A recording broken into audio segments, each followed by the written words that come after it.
morning, everyone, and welcome to American Scousers Morning Coffee or Tea with American Scouser. You know it's not a regular Monday because John is here, and of course, shit goes haywire, intros getting all over the place and stuff. But it's a Monday, so Grumpy is here just because of the contract. Nothing to be grumpy about. A fully perfect sports and general weekend over here on my end. Mitush is in the house. How's it going?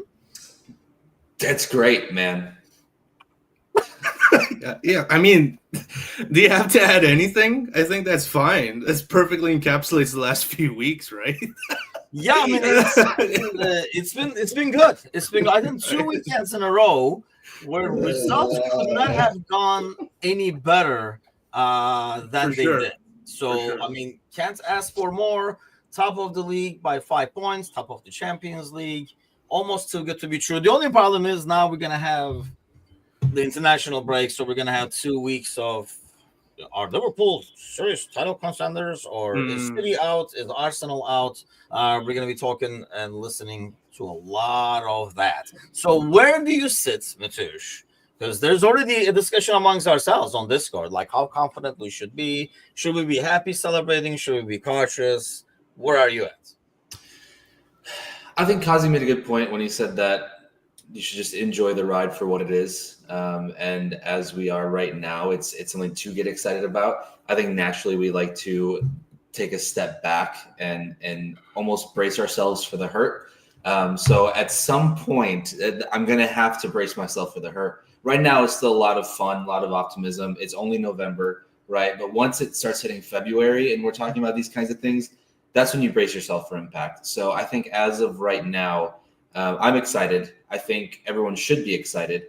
And I don't think anyone should also be scolded. The sun's coming for me. I'm sorry.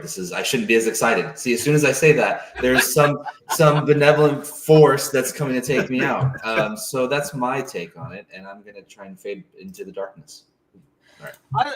So can you do that, John? Like, where are you at? Can you be Sparky is with us Thursday in the morning.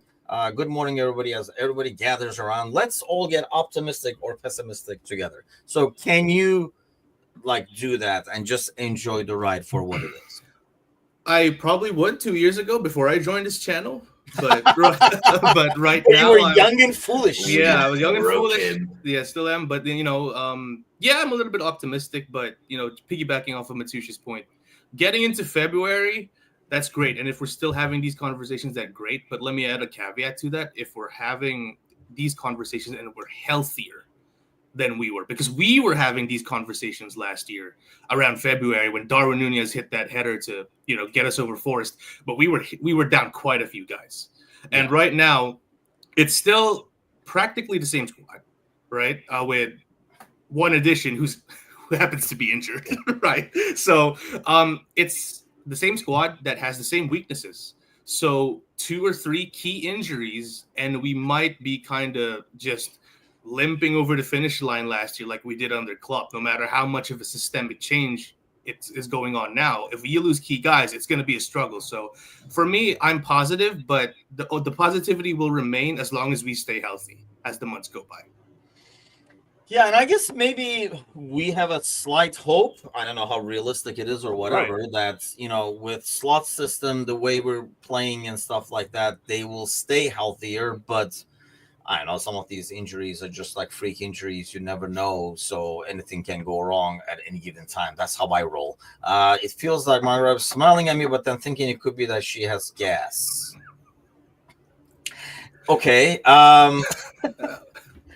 Well, let's hope she doesn't have gas. But I don't know.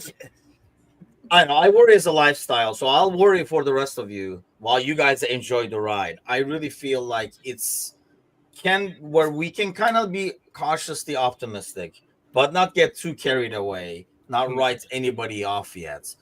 Even Arsenal, I was actually shocked. I was listening to looking to Arsenal TV and stuff like that to get a gauge so that I can give shit to Alan tomorrow night on the panel. Okay. And they seemed a lot more optimistic than I thought they would be, being how far behind they are after the game yesterday. I know they feel like they got the big chunk out of the way, the Odegaard is back and stuff like that, but do you still consider them like in the race? That's it. I think they're going through what we went through, and they're at that level of the copium level where no matter what happened, you're like, oh yeah, it's gonna be fine. Everything's Oh yeah, it's fine. And that's the level that they're at right now.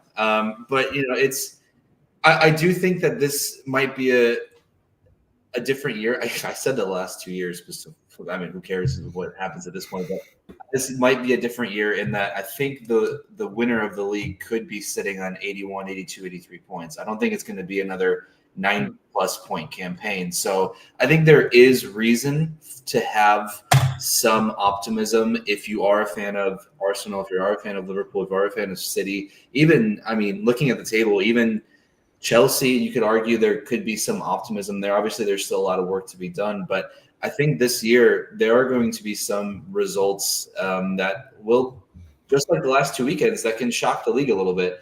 I think that it's going to come down to a handful of teams and not just 1 or 2 team race. Yeah, I mean, Brian Shelton says Arsenal are flat, and I think, this is probably what they're counting on right here is their schedule when they come back, which is, Forest at home. They have West Ham, Fulham away. They do have United at home, and by then United is going to be, hopefully have the new manager smell when they play like City and Arsenal and stuff like that. But then these are like kind of the games they have. Like, Crystal Palace away is not an easy game, mind you, but Everton, Fulham, Ipswich Town.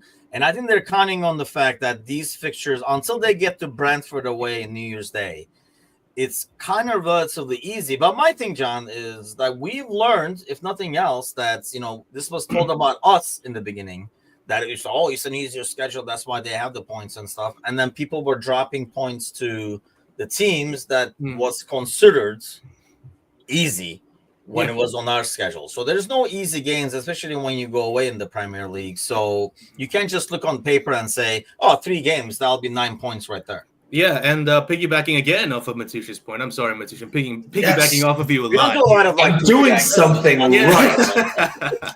Finally, someone that understands. Yeah, don't tell the prince he's right and stuff all the time. This is not what we do on a Monday. We bash him as much as possible. Don't change things up. This is my time now. Up on a Monday. Oh shit, where was I? Piggybacking off of my point. Piggybacking off of Mateusz's point yet again. We endured this kind of thinking 2 years ago. Remember the season before last under Klopp, where it was a bad season, right? We finished 5th, no Champions League place. Whenever we get a decent win, like remember 7-0 over United, right? Next game, was it against Forest or Bournemouth? We dropped 1-0. Right, we always look at those games like, okay, so we got to win against City, we got to win against United. But looking at this next stretch of favorable fixtures, it's 3 points. And I feel like Arsenal are falling into that trap where going, okay, now we got past our injury crisis, we got people back, we got a good schedule. It's 3 points here, 3 points here. Nah, it's not that simple. So I feel like, again, Mateusz's point, they're falling into that trap of thinking like, hey, we're going to go on a genuine run here, where the fact that you're down 9 points, like I get it, it's early, but you'd always want to be like within shouting distance. 9 points is not shouting distance. That is like, you got to have a megaphone at this point for someone to hear you. And that's right? 9 points after playing them once, right? And they exactly. So they don't have 2 games to make up that 9 points. They only have 1 game left to make up that 9 points. Exactly. I think they considered they played like all the big boys. And then, we still have to play City. That's the only game they have where they can be like, a draw and they can get closer to. They were more like, the impression I got is they still see City as the team to chase and not. So they're looking at it like we're only 4 points behind, but they're 5 points behind us. So you have to kind of like bear that in mind, or they're hoping maybe City will beat us. That will kind of like bring them up and bring everybody a bit closer and stuff. I think the biggest thing is, they're worrying about, I don't know, like I say, you can't just look at the schedule and, guarantee that these are going to be 3 points here. That's going to be a 3 point and stuff like that. You'd never know in the Premier League. And you never know with injuries. You would think they were learned. I think it's a myth now. They had a lot of injuries. But I remember when we were trotting out freaking Fabinho and Henderson over there as center backs, and we didn't get a lot of sympathy. It was just like, you could have a deeper squad. It's the league is long, blah, blah, blah, and stuff like that. So just live it up. I looked yesterday. I mean, they have 3 players left injured. 2 of them would never play, and I didn't even know the new dude would play. So, like, they pretty much had their starting 11 yesterday going against Chelsea, and they tied. And I know, like, they had not had that group together in a long time, but that was like an ideal score over there. I mean, I don't know if terms of and the Champions League and stuff like that, that's going to come into play. Do you feel like, let me ask you this way, because if I was in Arsenal's shoes, Mateusz, I would not have hope for the season. Is that because we feel like we're not a complete project yet and Arsenal considers them complete? As the sun comes out, he's broadcasting from heaven or hell. I'll let you decide. But you know, like if we were 9 points behind, yeah, like Arsenal or City, I don't care which one, I would be like, yeah, this is not the year. Let's go with the top 4. Like I would do the damage control. Let's do the top 4. This is a year, first year, blah blah blah. I would not be like, you never know. I don't know. I think I would still, if we're this early on in the year, because there's always going to be both ways that people look at it. People go, oh, we're only 11 games through the year. You know, that's barely anything. You know, it's not even a third of the entire season. And then there's another group that says, oh, we're already 11 games through and they're 9 points behind. There's no chance they make it up. So I don't know why I wouldn't want to be part of the former group rather than the latter group. And I don't know. I just feel like, kind of back to your point about them looking at City, not us. Why would they look at us? You know, City's won the league 4 times in a row. That is the benchmark, really. And so with having a new manager in slot, there still is a bit of an unknown for the course of the second half of the season. You know, we can have as great of a first half of season as possible, but we still don't know how things are going to go post-January. And we were talking about the injury crises. We've seen what's happened to this club before with injuries. So I feel like the reason why they're not looking towards us is just because of the historical consistency from City over the last several years. And granted, they have their problems too. And Rodri being out the whole year is definitely going to hurt them incredibly more than anything. But I feel like if I were in their shoes, I wouldn't not want to have hope because it's so early to give up. You know, if that was us, I wouldn't want us to sit back and go, oh, well, the season's done. You know, title's gone. I would want us to think that there's still a chance. So you would be, if we were to 9 points, if we swapped spots with Arsenal right now, you would be like, we're still in this. Yeah, because I would say that they haven't played the big boys yet. So I can see their argument. I can see what they're saying. We played the big boys. No, but I'm saying everything will be flipped, right? So I'm also talking about the schedule being flipped as well. But I mean, here's the thing. I mean, that's what I was looking at. Apart from City, we played all these teams in the tops. I mean, we played ourselves. We played Chelsea, Arsenal, Forest, Brighton. So we do have Fulham and Newcastle still, and then Tottenham. But, you know, we played the top teams that they would consider, and we've beaten teams that they lost points to, like Bournemouth and stuff like that. So that's why I guess I wouldn't have a lot of hope, but I am. Look, real quick, how I roll. You asked me to think like an Arsenal fan. There's no rationale behind how they. I'm trying to just reciprocate that feeling. All right, that's right. Yeah, so it says Arsenal spent 247 days on top of the league last season. The City spent 8 days, and they still never won the league. And I think that's the deal, right? But this is why yesterday, John, I was hoping for a Chelsea win because I felt if Chelsea won yesterday, Arsenal fans would be going apeshit. That's why I'm amazed that 1 point, maybe it's psychological, but made a big difference to them because they're very optimistic. Whereas if Chelsea beat them, maybe because it is Chelsea, it's like a derby or whatever, but they would be like the heads will be blown. Arteta out would start again, which it started like last week. So a draw this week, kind of like I didn't understand where the optimism suddenly came from. It's like a being on thin ice kind of deal. I feel like you know that there's a chance that you can get through it, but then there's a chance that it could just break underneath you and you'll fall into the deep water and stuff like that. So, to answer your question, I would probably still be a little bit more that hey, we can do it. Primarily because it's all we have. It's the expectation that we set on ourselves. And if we dip below that expectation, it's an absolute disaster that I do not want to sink into the rabbit hole of. If you get my meaning, because right now, for example, we're in Arsenal position right now. That would be fine because we're getting into a new manager, right? We're getting into a new system and all that. So it's fine if we're kind of out of the league race. But they're into the final throes of their project. They can't afford a season like this. Like, this is their window right here. And if they don't win the title this year or the season after, when are they going to win it, right? This is City's most vulnerable spell without their best player. And if you're 9 points adrift, no matter how much spin you put on it, it's still not ideal. So I don't know. It's a tough situation. And like Matoush was saying, it's hard to put yourself in sort of an Arsenal kind of irrational position because we're trying to approach this rationally, but then there's the caveat of trying to approach it in terms of like the irrational Arsenal fan kind of mentality. So it's tough, but I would say that.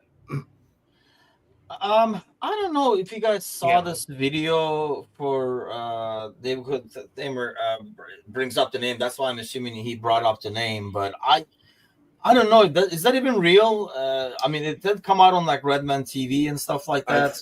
Is it real? I think it is because the PGMOL said that they are looking into the video that was circulating about David Coote. Oh, really? I was about to say because you could do a whole lot of things with AI now, so I don't know. This is the AI. I blame you and your generation here, John. Well, I can't believe anything anymore. I think it was the second part of the video. He literally says, make sure that this video doesn't go anywhere. He knows what he's saying, and he also, I don't know why the fuck would you would want to record yourself saying it. Then why the guy next to it is like, we don't want to ruin careers. Then why the fuck are you guys recording? Because think about your average person, and then realize that they're even dumber than that. And I think who said that? George Carlin said that. I think it was because people they're not inherently intelligent about what they're doing, and they don't know what they're doing. Or they feel like they'll just get by no matter what happens. There won't be any consequences for what they do.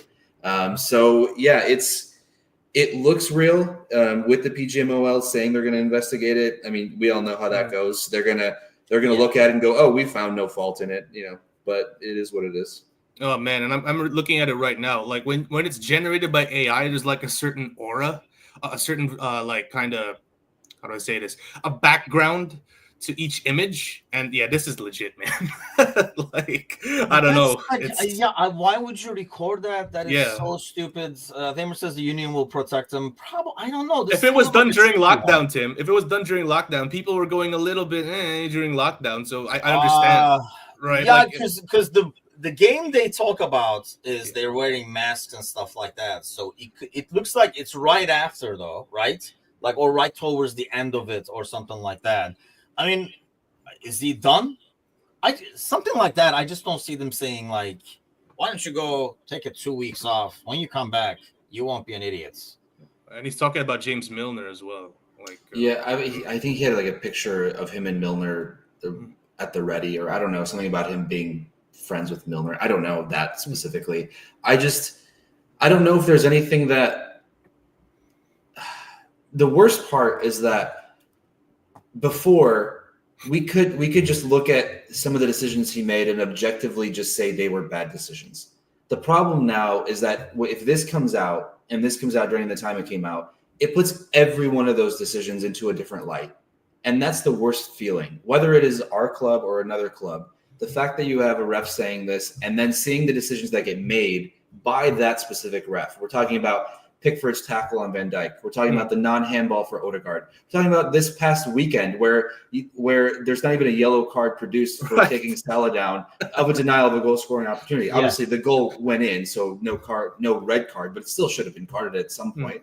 And so now every one of those questions, there is a different way we look at them, and that's terrible for the league and terrible for the sport in general. And it's not a good way to start the week if you are PGMOL. Honestly. By the way, speaking of the game, though, and it was David Coote, and Stam said, I just hope it does not backfire on Liverpool. Am I the only one who thought that penalty was definitely going to be given? When was that, like 60th minute or so? With the shirt? Yeah, the shirt pull? Yeah. I thought it was going to be given. Me too, I'm sorry, but that's a penalty. Yeah. Because the ball is going that way. I mean, if the ball was going to the back post and they're wrestling around in the front, you'd be like, that'd be one thing. But I thought, I mean, and the moment we were watching it because we were in Milwaukee, we were watching in like a coffee shop with Layla on my phone, and we both were like, yeah, that's going to be a penalty. Just because of how he yanked the shirts and kind of like dislodged the guy from where he was and the ball going there on top of it. I was like, yeah, VAR is definitely going to, maybe because it is Liverpool. I thought it was definitely going to be a penalty. I'm kind of almost like still in shock that we got away with that one. Something about him holding on to Bradley's shirt just as tight is what I saw for some of the. But then obviously these are Liverpool fans who were saying this, so it's taken with a grain of salt. So I honestly think like if it was on the reverse, I would be screaming for a penalty. So I can't really say like yes, that's the way I look at it. I guess if it was like I don't know. I mean, you can't swing around Van Dijk that easy. Not to mention it's Bradley swinging you around, so the guys would not be. And I know, like they are holding each other's shirts, but there's only one guy that's totally like dislodged, and like so obviously somebody's yanking it a lot harder than the other one, kind of thing. I thought it was going to be given, especially like when they looked at it. I'm like, shit, this does not look good, but. Kind of like, I mean, I'm glad it didn't get given, especially seeing the ref. I was like, this is going to be given. Who was VAR this weekend? I'll have to check. The thing wasn't fucking Oliver. It's probably a good thing that we don't know that, right? Yes, I guess, right? Exactly. I feel like it's good to have a day where we're talking about it without having to know exactly who was on VAR. But it was sort of like, like two penalties on both sides, and they offset. And that's right. That's the only realistic explanation I can get because that should have been a penalty. And just like John was saying, if that was the other way around, we would be pissed beyond belief. I mean, going back to this Coote thing, it's going to be interesting to see what happens out of it. I just don't see it as a easy to sweep under the rug kind of a thing. I didn't even like watch the last 30 seconds or whatever what the video. So what do you say? Because we went on air and I was like I'm like, is this even real? Is how I was listening to it. And if it is obviously real, or they're looking into the fact that it's real. Paul Tierney was VAR. Paul Tierney was VAR. Okay. I'm just like finding it weird. Why the hell would you record it, man? That is so freaking stupid. And like the rest of the video where he's like, make sure this doesn't get out. They're like, oh yeah, people. Who is he talking to over there? I don't know. The moment I play it, probably YouTube will flag it. But like they say, he says something regarding like he's talking to the camera, the dude next to him, and he says, yeah, people, come on, like we don't want to. Like ruin careers. The guys are like a Premier League referee or something like that. And I'm like, who is the audience of this thing that he's recording to that you're so confident that this is not going to go out? His Snapchat circle. Right. The private Snapchat of all the referees. That's not like, I mean, like who saw this video and did not say anything is another thing that I would think is going to come out. Like who leaked it? How did it leak? Where was it? And stuff like that. So we'll find out a lot more. Hopefully by tonight's podcast, we'll know. Especially if it was from 4 years ago, that's a long time for it to be sitting and not being put out there, considering the amount of decisions that Coote has made one way or another, right? You would think that this is something that would come out a lot sooner. Yeah, that's odd. Like, who hung on to this? Why did they hang on to this? Or did Coote piss him off, so they brought it out? I mean, he didn't pay his dues or whatever. But that's kind of like a jacked up ordeal. To the point where I didn't think it was real. Like, I'm going to wait till this is real before we talk about it for like an hour. Well, and find out it was like fake. And real quick, beyond the Liverpool thing, there was a moment where he's describing Jurgen Klopp as a German. And I don't want to, right.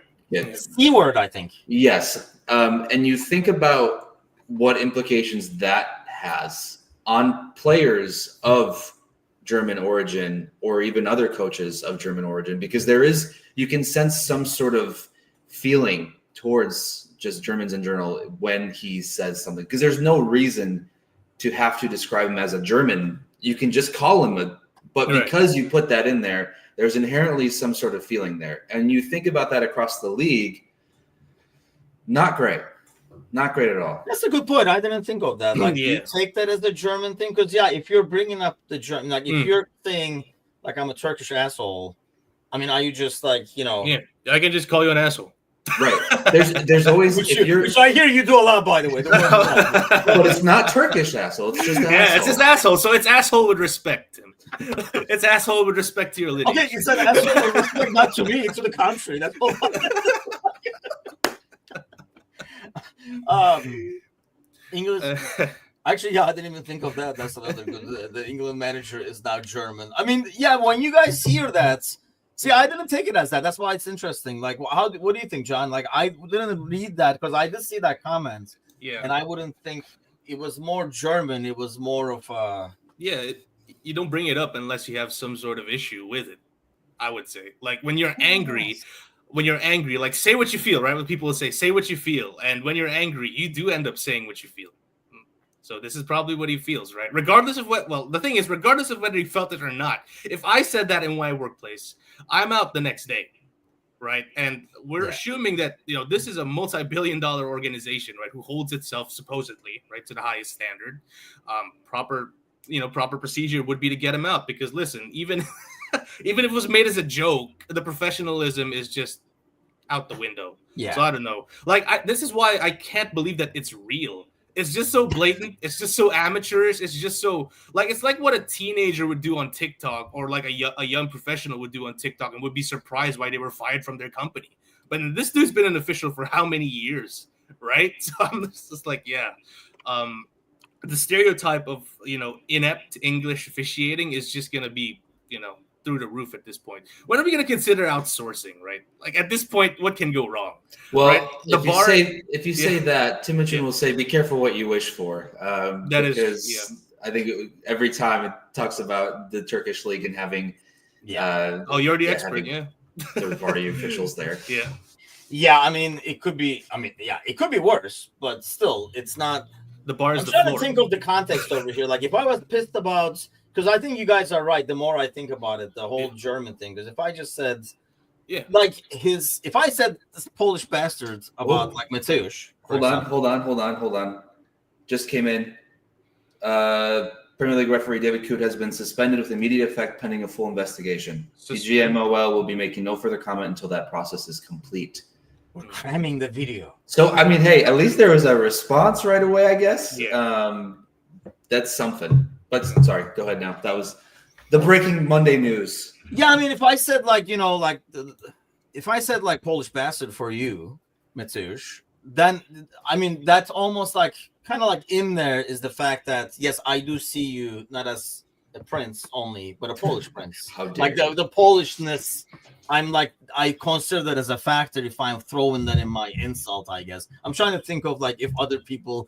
If he said somebody said that Turkish asshole about somebody else, I don't know if I would be offended. I'm trying to picture it if I'd be what?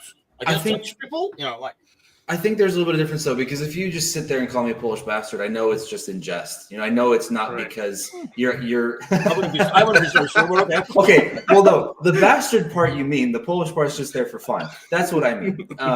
But if you genuinely don't like someone. You don't get along with someone, and then you say it the way that you do. Yeah, I think that contextually that changes it a bit. But for us, I could just say that Turkish bastard, whatever, too much, and it doesn't have the same, unless you took it just now with the same sort of. You'll find out. Well, it's been great, everyone. I'm going to go off into this. Is a Polish prince better than an Austrian prince? Are there still Austrian princes? This is king, right? What does Austria have to do with this? I have no idea. Cersei brought it up. In the neighborhood. He just picked a random country. Right. How about Austria? Okay. Let's talk about going for the refereeing thing. We go haywire all over the place on Monday shows. Before we go there, Tim, Austria is no longer a monarchy. It is now a democratic republic. So there's no longer. So there's your answer, Cersei. So the answer is yes, because they don't have a prince. By default, a Polish prince is better than an Austrian prince because the latter does not exist. Let's go to this. Like I say, on Mondays we go haywire. Usually talk about food and all kinds of stupid stuff. But John is not used to this, so he brought headlines. thinking but my bad. Thought it was a Wednesday. So let's talk about it. I guess I did not realize this. I was just happy that Messi lost, and then we don't have to hear about it anymore. And then maybe he won't be Ballon d'Or because he won the MLS or something next year. But I guess this happened in the Miami game. You can see the dude who just goes down. This is not after like he cleared the ball or something like that. And then Atalanta keeps playing, and they scored the goal. I don't know if it's the winning goal or whatever the hell the case is. I guess this is our buddy Alex Silas over here making yet another point. But unwritten rule of kicking the ball out when a player is injured is bullshit and antiquated. Do you agree, Polish bastard? Yeah, I think we've done this to ourselves in the sport. I think this is kind of the culmination of all of the feigning, of all of the embellishment, of everything that we haven't liked players doing. This is just the end result. And yeah, you would want to think that there is. I think the worst part is that you end up just victimizing someone for not having good sportsmanship if you don't kick it out. When in reality, the poor sportsmanship is just going down for no reason, So there's got to be a way that we can get around that issue while also making sure that we can progress the game a little bit. And I think people have talked about, if you go down with an injury, you have to be out for at least 90 seconds to 2 minutes after you come out, kind of thing. Like not a penalty box, but sort of a break, if you will. So you can't create an advantage for the sake of just wanting to waste some time for your team. So I think I will have to say one of the few times Alexi lost, I think makes a good point. And I do agree with him on that one specifically. Yeah. The only downfall I see in your concept, because we talked about this before, I think, and that was like one of the things we kind of like offered. The problem then is you're punishing a player of a team who just got clobbered. So if he's actually hurt because of like a foul or like a challenge, now taking him out for 90 seconds is all like basically rewarding the team that freaking went in on him to hurt him in the first place. That's why you got a ref, though. And if he's actually hurt, he's got a ref right now too. Sorry? You got a ref right now too. You're saying basically don't let the guy back in. But then you can't set a set time is what I'm saying. You can't be like, that's a 90-seconder. These guys already suck enough. I don't want to throw another thing they have to make decisions on. You know what I mean? Because then you're basically saying the ref is going to wait. Because the ref waves him in, right? Allows him to come onto the pitch. So he's not going to wave him in if he felt he was. Oh, fake. You mean bringing in a guy? I thought like the interpretation of whether play would be stopped because of a guy who's on the floor. Because basically, Matush is saying to kind of offset it, if I understood this right. Mm-hmm. Like, if the guy goes down and the game has to be stopped for it, he can't come back for another 90 seconds, so he doesn't fake it, right? That's your rule suggestion? I mean, it's not something that I've seen that's been proposed, right? No, are you proposing it? That's what I don't know what to propose.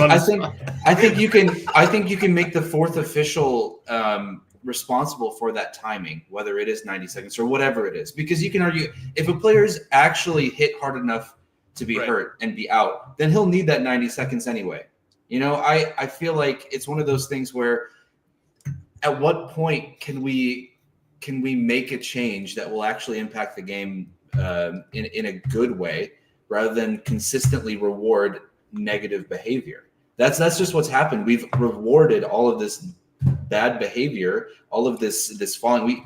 If we could retroactively go back and assess cards or suspensions for flopping, for flailing, for all this, then we might not have as much of this. With all of the cameras we have nowadays, with all the VAR that's going on, it's so ridiculous to think that we can't go back and retroactively give someone some sort of penalty for not having any injury whatsoever and just falling down. Every time when a hand goes up to the neck area and you go down holding your face, it should be a yellow right away.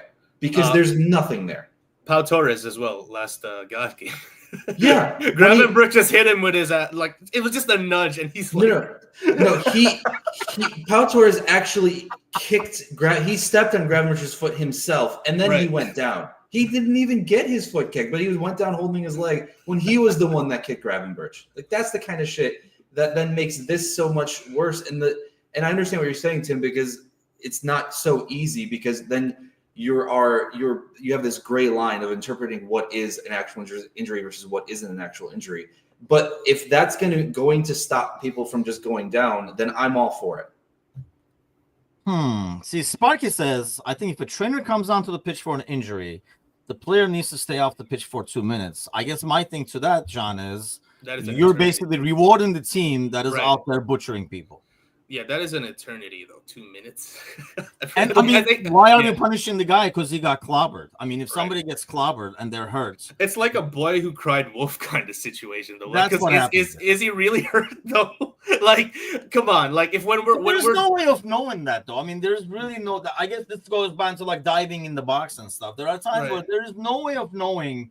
I mean, some people are just bad at it, like the acting part of it, so they get called out. But there's no way of knowing. How many times have you been playing? Like you get kicked, right?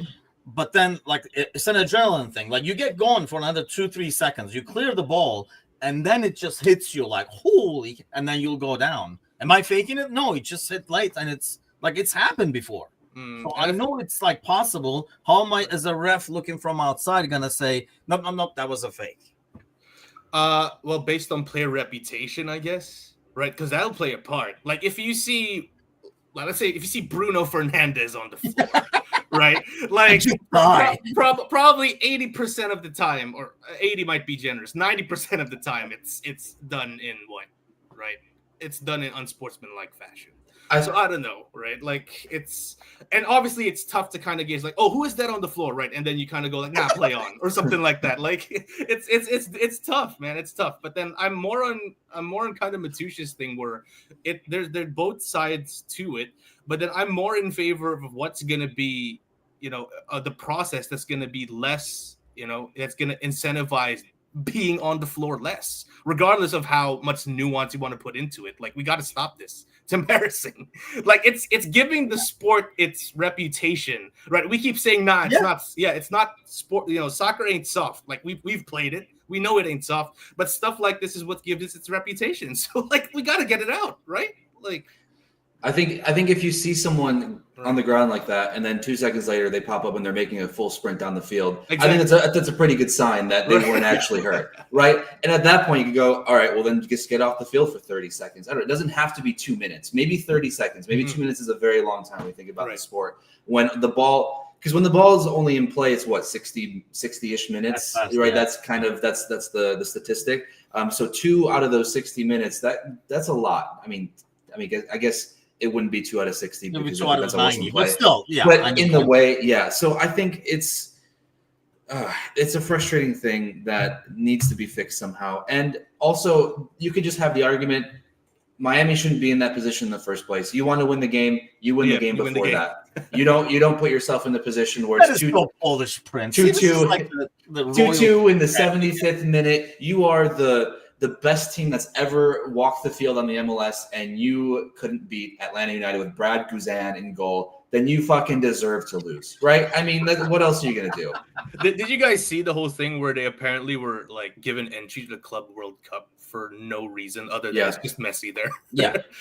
That is insane. I was like happy they lost, but I did not know about this at all. I guess the main thing is, so what can we do to avoid the diving and like laying down? Because like this dude, like from what I've seen, I don't know, like the video doesn't show what happened 30 seconds prior. It could be something where he got hit and he can't walk anymore and he just collapses in the box. And he didn't collapse in the box like he did, like he just like fainted. He just like slowly laid down basically. But as a player, okay, the Prince, who talks a lot of smack over here, as the goalie, you see a guy down over there. Do you just continue play? Like, guy is down in the box after you cleared, you came up, you got the ball. Do you just start play, or do you check and see? He's on my team, or he's on. Oh, see, that's the fact that you asked that. I know the answer. Well, yeah. If I get the ball and I see my players down in the box, yeah, I'll kick it out. Yeah, it's the other team. Play on. Yeah. Unless the ref calls it, play on. I mean, that's really it. And I would like to say really quick I don't know, I can't see who said this. It just says Facebook user. Same here, Sparky. Sparky. Okay.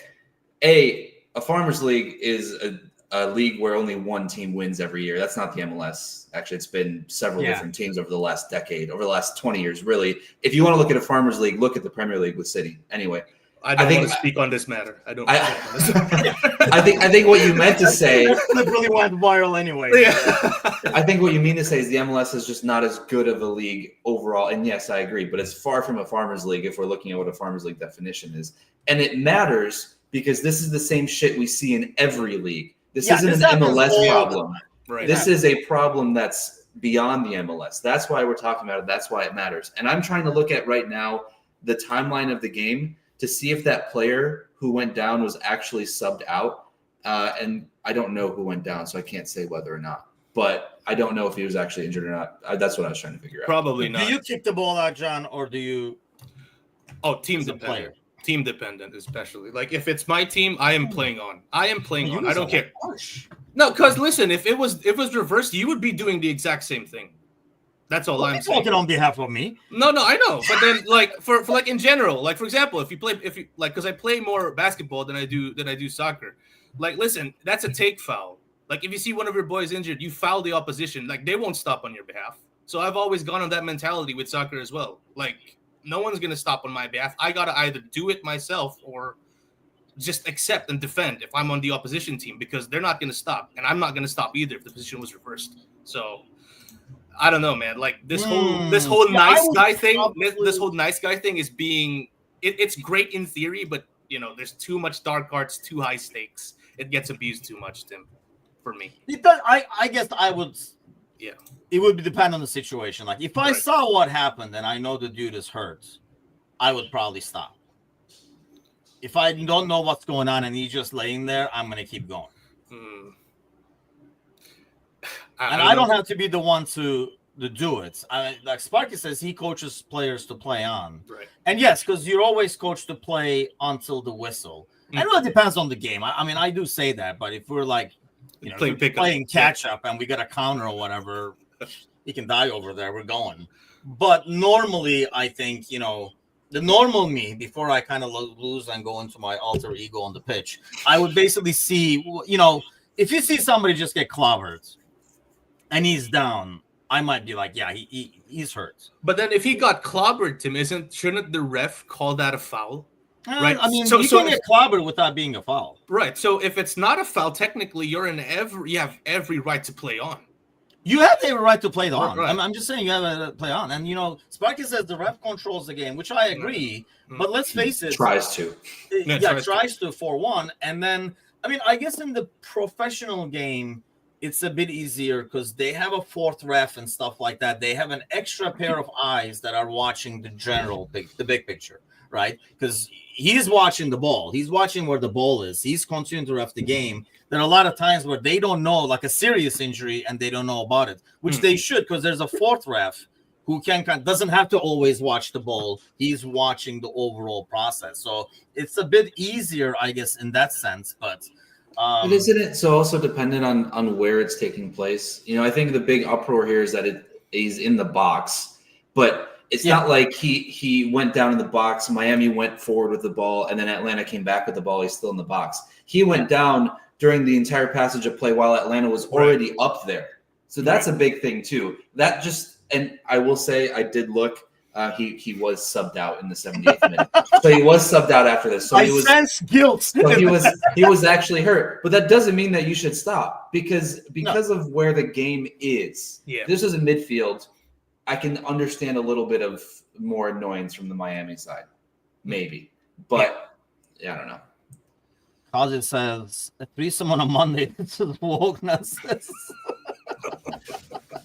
I mean, I don't know. I almost feel like I know what you guys are saying, and I agree. It's not like I'm disagreeing. It's just to me, it's like a bigger gray area. I guess my biggest pet peeve is when teams play on when their guy is down, and the moment they lose the ball, they want you, dude. I'm not throwing it out now. You kept playing while your guy was down. I'm definitely gonna keep playing while your guy is down. But it's the cycle of violence, man. And I agree. I think Mateusz was right. I mean, which this has been the unlikely theme of the morning is when Mateusz was right on things. This must be a John thing because normally Mondays he's never right. But yeah, I mean, I think we've kind of players themselves have created this monster by the over the top. I mean, we were watching a game with Layla, and apparently she hasn't watched as much in a while because she was like, "Oh my god, they keep going like because the game stops if it's a head injury.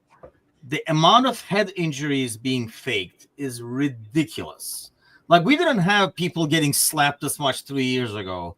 Now everybody is like on the ground, constantly holding their face the moment they feel something. And you would think that with the rise of play being stopped with head injuries, that substitutions would also go up with it. But no, it doesn't because it's not actually happening. And this is why you have to retroactively punish that shit.